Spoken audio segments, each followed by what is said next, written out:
Jail خانے میں سب چور، بدماش، ڈاکو اور مجرم ہی نہیں ڈالے جاتے، بلکہ قانون کی کمزوری، انسانی علم کی کمی اور منصف کی نادانی یا حاکم کے ظلم سے بہت سے بے گناہ بھی جیل میں ڈال دیے جاتے ہیں۔ حضرت یوسف جب قید میں تھے تو 2 ملزم اور بھی داخل ہوئے۔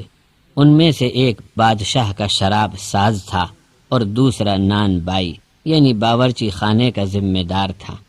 ان دونوں پر بادشاہ کو زہر دے کر مار ڈالنے کا الزام تھا۔ معلوم ہوا کہ مصری حکومت نے جیل خانے میں قیدیوں کو کھانا دینے کا انتظام بھی رکھا تھا، اور آج تک یہ سلسلہ چلا آ رہا ہے۔ جیل خانے میں قیدیوں کو کھانا دینے کا وقت مقرر ہوتا ہے۔ پھر یوسف علیہ السلام سے قیدیوں نے جب اپنے خواب بیان کیے اور تعبیر پوچھی تو اول حضرت یوسف نے انہیں تسلی دی اور کہا کہ کھانے کے وقت جب جیل کے کارکن تمہارے لیے کھانا لائیں گے اس سے پہلے میں تمہارے خواب کی تعبیر بتا دوں گا۔ تعبیر اسی وقت اس لیے نہیں بتائی کہ حضرت یوسف علیہ السلام ان کو پہلے پہل اللہ تبارک و تعالی کی توحید کا درس دینا چاہتے تھے،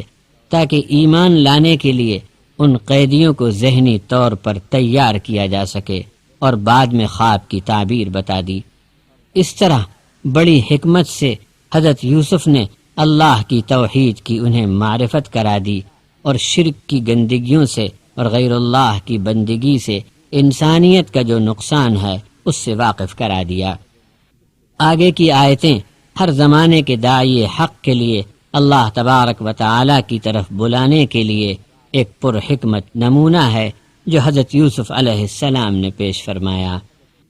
کنویں میں ڈالے جانے سے لے کر جیل خانے کی زندگی تک حضرت یوسف علیہ السلام نے پہلی بار اپنا تعارف کرایا کہ میں ملت ابراہیم کا داعی ہوں،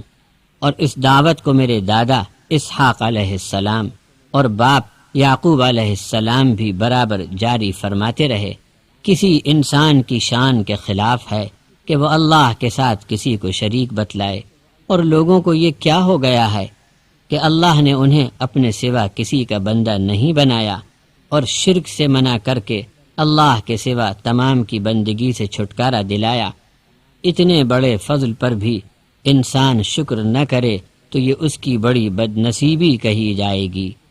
آج بھی جو لوگ اللہ تبارک و تعالی کی وحدانیت اور تنہا اس کی بندگی سے کتراتے ہیں، وہ ہزاروں ہزار خیالی معبودوں کے چکر میں شرک کی گندگی میں لت پت ہیں، ان کے جیسا ناشکرا کوئی نہیں۔ حضرت یوسف علیہ السلام نے پہلے تو قید خانے کے اپنے رفیقوں کو خالص توحید کی دعوت دی، اور بعد میں ان کے خوابوں کی تعبیر بھی بتا دی، لیکن یہ نہ کہا کہ تو بادشاہ کی ملازمت پر برقرار رہے گا اور تجھ کو پھانسی دی جائے گی۔ اشارے سے فرمایا کہ صاحبو، ایک کا حال یہ ہوگا اور دوسرے کا حال یہ ہوگا۔ حضرت یوسف کی اخلاقی تعلیم کا ایک مؤثر طریقہ سامنے آیا۔ دوسری بات یہ سمجھنے کی ہے کہ شاید اہل مصر مجرموں کو پھانسی دینے کے بعد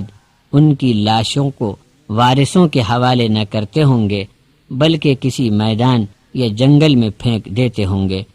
تاکہ مجرموں کی لاشوں کو چیل، کوے اور گدھ وغیرہ نوچ نوچ کر کھا جائیں۔ خواب کی ایسی بھاری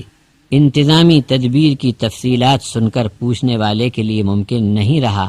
کہ اس تعبیر کو وہ اپنی شخصیت کو نمایاں کرنے کے لیے استعمال کر سکے۔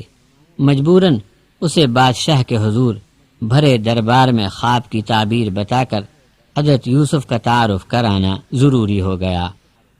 7 سال پورے انتظام کے ساتھ بامشقت کھیتی کی، اور اس کے بعد میں 7 سال خشک سالی کے،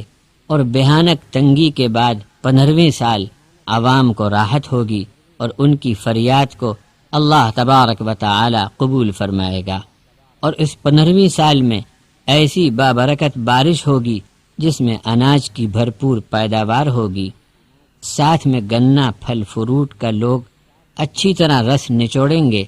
اور تیل کے بیج نچوڑ کر روغن دار غذا بھی بڑی مقدار میں حاصل کر سکیں گے اور کسی چیز کی کمی نہ رہے گی۔